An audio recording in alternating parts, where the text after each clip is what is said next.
बिहार के मंच से अपनी स्टोरी शेयर करने आई हूँ। अब मैं बेसिकली पूर्णिया की रहने वाली हूँ, लेकिन मैंने अपनी पढ़ाई लिखाई वाराणसी से की।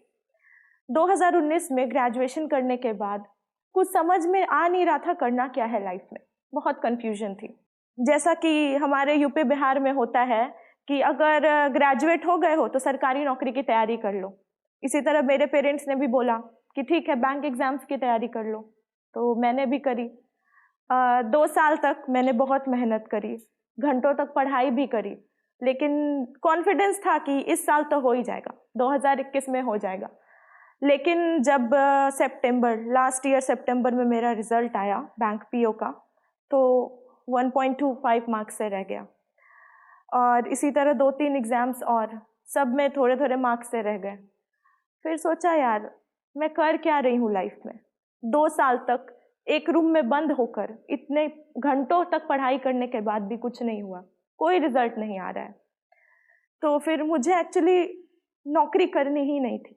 बचपन से ही मेरा था कि खुद का कुछ करना है, लेकिन क्या करना है समझ नहीं आ रहा था। फिर उसके बाद मैंने कुछ टाइम का पॉज लिया अपनी पढ़ाई से।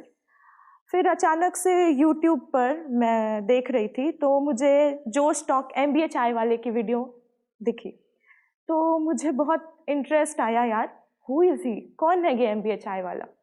तो मैंने उनका पूरा देखा, जो स्टॉक पे उनकी वीडियो देखी, साथ ही साथ उनके साथ अनुभव दुबे चाय सुट्टा बार उनका देखा, चायोस का देखा, बहुत सारे चाय वाले का देखा। मेरे मन में एक क्यूरियोसिटी हुई, यार देयर इज़ मेनी चाय वाला, व्हाई कांट बी अ चाय वाली, एक चाय वाली भी तो होनी चाहिए ना। वहीं से दिमाग में क्लिक किया, हाँ प्रियंका तुझे बस चाय बेचना है, अब पढ़ाई लिखाई बंद कर, अब बिजनेस करना है। लेकिन अगर घर पर बता देती कि पापा मुझे पटना जाकर सड़क पर चाय बेचना है, तो ज़्यादा कुछ होता नहीं, 2 थप्पड़ मारते मेरी शादी करवा देते। लेकिन मुझे ये मंजूर नहीं था। मेरे घर वालों की तरफ से मेरे ऊपर कोई प्रेशर नहीं था नौकरी करने का। लड़की हूँ, बिहार से हूँ, यहाँ ज़्यादातर लड़कियों की शादी करवा दी जाती है अच्छे से घर में। मैंने एक आइडिया सोचा कि मैंने बोला कि पापा मुझे पटना जाना है, बैंक एग्जाम्स की तैयारी फिर से शुरू करनी है। पढ़ाई के नाम पे तो कहीं भी जाने दे देंगे पेरेंट्स, तो मुझे बोला ठीक है जाओ, पर मुझे एक शर्त पर जाने दिया कि तुम्हारे पास सिर्फ 1 साल है, 1 साल में अगर कुछ कर पाई तो ठीक, नहीं तो शादी करवा। मैंने कॉपी किताब को छोड़ा और फिर मैं निकल गई मार्केट एक्सप्लोर करने के लिए। 2 से ढाई महीनों तक मैंने पटना के सड़कों पर काफ़ी सारा मार्केटिंग रिसर्च किया, खास करके चाय की टपरियों पर, कि वो लोग चाय कैसे बेचते हैं, कैसे कस्टमर्स होते हैं उनके, कैसे उनसे डील करते हैं, क्या क्या परेशानियां झेलना पड़ता है सड़क पर, इन्वेस्टमेंट कितना होता है, प्रॉफिट कितना होता है, चाय बनाई कैसे जाती है, सब कुछ देखा। कई सारे चाय के टपरियों पर घंटों तक बैठती थी, बस ऑब्जर्व करती थी कि वो लोग आखिर मतलब अपना बिजनेस करते कैसे हैं रोड पर। तो उसके बाद जब पूरा आइडिया आ गया कि कैसे करना है, क्या करना है, तब बात थी कि जगह, कौन सी जगह पे अपना स्टॉल लगाना है। देखिए, जगह सबसे ज़्यादा इम्पोर्टेंट होता है एक बिजनेस के लिए, क्योंकि मैं कॉमर्स बैकग्राउंड से हूँ, तो पता था मार्केटिंग कैसे करना है, प्लेस कैसे ढूंढना है, अपने प्रोडक्ट के बारे में लोगों को कैसे बताना है।